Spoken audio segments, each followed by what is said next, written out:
Well, good morning and welcome to today's International Space Station Update Hour.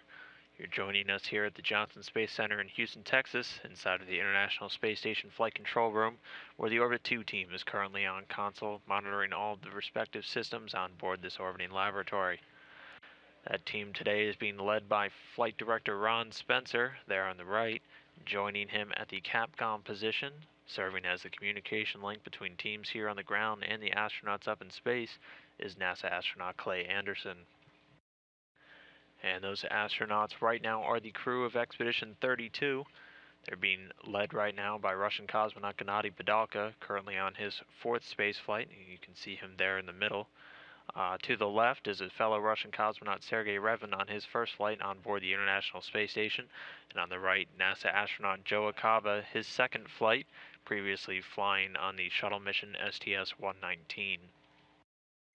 All three of the crew members earlier today participated in some onboard training, doing a Soyuz emergency egress drill, basically practicing getting into their Soyuz TMA-04M spacecraft in case of emergency, where the astronauts would need to quickly depart the International Space Station and return to Earth for things such as a rapid depress. You can see that Progress spacecraft off on the top of your screen. It's on the zenith-facing port of the Poisk module.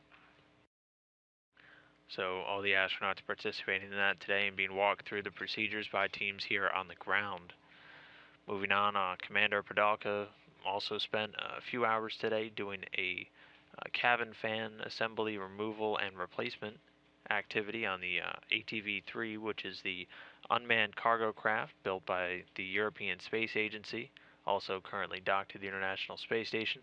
Then in addition to that, he'll be doing some inspection and photography on some of the windows on the Russian service module, or the Zvezda, checking for any changes, any potential defects or marks, or any discoloration.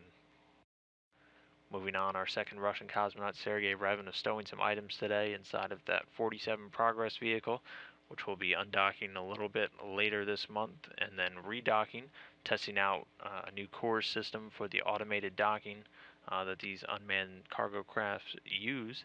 That'll begin on July 22nd with that Progress 47 undock. It'll redock 2 days later, testing out that new system, and then finally undock on July 30th, and then burn up in the Earth's atmosphere upon re-entry. As with all these events, we'll have live coverage beginning at 3 p.m. on Sunday, July 2nd of that undocking, and we'll also carry the redock operations 2 days later, and then that final undock on July 30th. So along with stowing items for all of these, he's also updating the station's inventory management system, which meticulously tracks every piece of hardware on board the station, so the astronauts and teams on the ground always know where to look.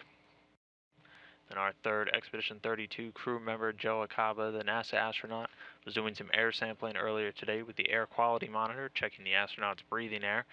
He'll also be doing some troubleshooting work with the ISS, which is the International Space Station agricultural camera.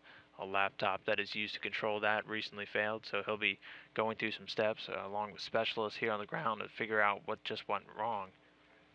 And then one other activity that Acaba will be doing coming up pretty soon, he'll be doing a ham radio contact with Women in STEM, or Science, Technology, Engineering, and Math, high school aerospace scholars here at the Johnson Space Center in Houston, Texas.